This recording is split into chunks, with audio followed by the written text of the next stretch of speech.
আমি তো 29 বছর পালাইনি, ওই বেটা আমি সৎ। অবশেষে গতি পেল সালমান শাহ হত্যা মামলা। মৃত্যুর 29 বছর পর এসে গ্রেপ্তার হলেন বাংলা চলচ্চিত্রের খল অভিনেতা আশরাফুল হক টম। রোববার বিমানবন্দর এলাকা থেকে ভিডিওটা ইতিমধ্যে নেট দুনিয়ায় অনেক ভাইরাল।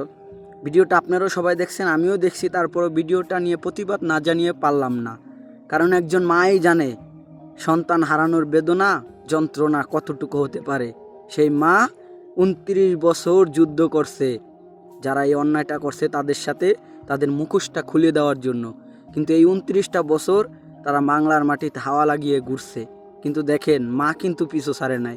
মা জানতো যে আমার সন্তান এইভাবে পৃথিবী থেকে যেতে পারে না, ওকে মারা হয়েছে। সালমান শাহর মা কিন্তু সবসময় বলতো যে আমার ছেলে এভাবে মৃত্যুবরণ করতে পারে না, তাকে মারা হয়েছে। পুরো বাংলাদেশকে চ্যালেঞ্জ জানিয়ে 29 বছর এটার পিছনে পরিশ্রম করছে, খাটাখাটনি করছে নিজের ছেলের খুনিকে ধরিয়ে দেওয়ার জন্য।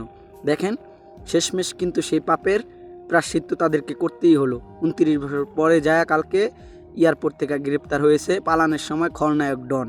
তো এই যে কথাটা আমরা আরও 29 বছর আগেই কিন্তু শোনার একটা আশা করছিলাম, কিন্তু সেটা হয়ে উঠে নাই বাংলাদেশের আইন শৃঙ্খলা বাহিনীর জন্য, বা তারা ওইভাবে খাটাখাটনি করে নেয় কিংবা প্রমাণ মিলাইতে পারে নাই।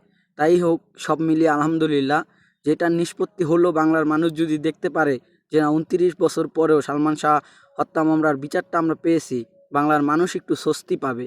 যাই হোক, আলহামদুলিল্লাহ সব মিলিয়ে। আর সালমান শাহর মাকে জানাই, অত্যন্ত একজন সাহসী মহিলা হিসাবে ওনাকে তো ধন্যবাদ দেওয়াই যায় যে না, মা হিসাবে উনি একজন ধন্য। মা হিসাবে এখন উনি নিজেকে দাবি করতে পারবে যে না, আমি একজন প্রতিষ্ঠিত সফল মা, কারণ আমার ছেলের খুনিকে আমি 29 বছর পরে গ্রেপ্তার করাইতে পারছি। সব মিলিয়ে আলহামদুলিল্লাহ, ওনাকে অনেক অনেক শুভেচ্ছা ও অভিনন্দন জানাই।